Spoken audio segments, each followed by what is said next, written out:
everyone, it's Scott again with NewPortraitBiz.com, and we have another quick tips video for you, and I'm going to try to get through this again relatively quickly, and today we're going to be talking about cropping.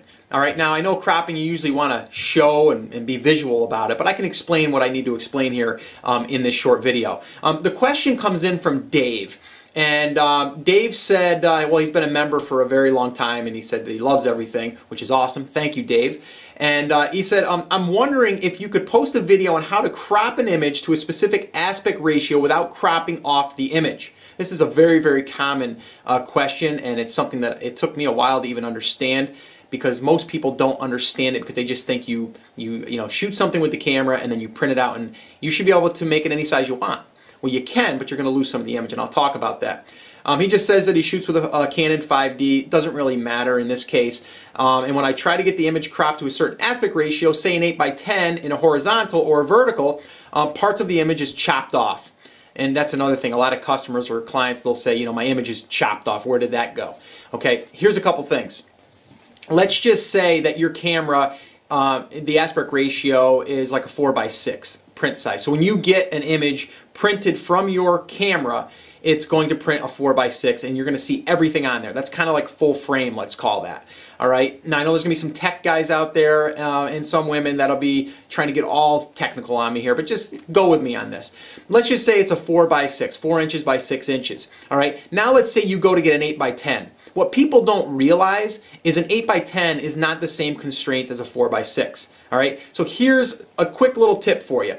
A 4:6 is technically an 8:12. So labs will print that on an 8:12 piece of paper most of the time, and then they'll chop off either, on a vertical, it'll be on either end, and on a horizontal, it'll be again on either end. It's never really on the width, it's technically on the height.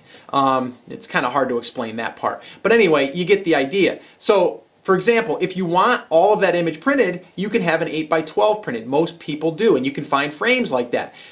But if you want to go up even higher than that, you can go to a 12:18. That would be another one, and then you can go a 20:30. All right, so all of those, you would get everything that you shot on that particular image. Now, here's the deal.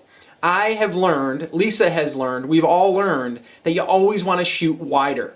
All right, and what I mean by that is don't take your camera and crop everything in so tight, because what's going to happen is if you did a full-length shot and you shot all the way down to their feet, to their hair, and then you want to get that thing into an 8:10, you're going to chop off feet or you're going to chop off heads. So you always want to give yourself some room and crop after the fact. Okay, with today's cameras, you have so much resolution to work with, you're not going to see a difference in quality by cropping that. So that's what you need to do. Then you go right into Photoshop and you crop it at the size that you want, and that way you're going to know exactly what you're going to have, and you don't let them decide what's going to get chopped. So there's your quick tip for you. All right, a little lesson on cropping. All right, so I hope that makes sense. And again, if you have any other questions that you want answered in a quick tip video like this, just send them over to me at newportraitbiz@gmail.com, or visit our blog at newportraitbiz.com, and then just submit a question there, and we'll try to get a video done for you. All right, so that's it. I'll talk to you later. Happy shooting. Take care.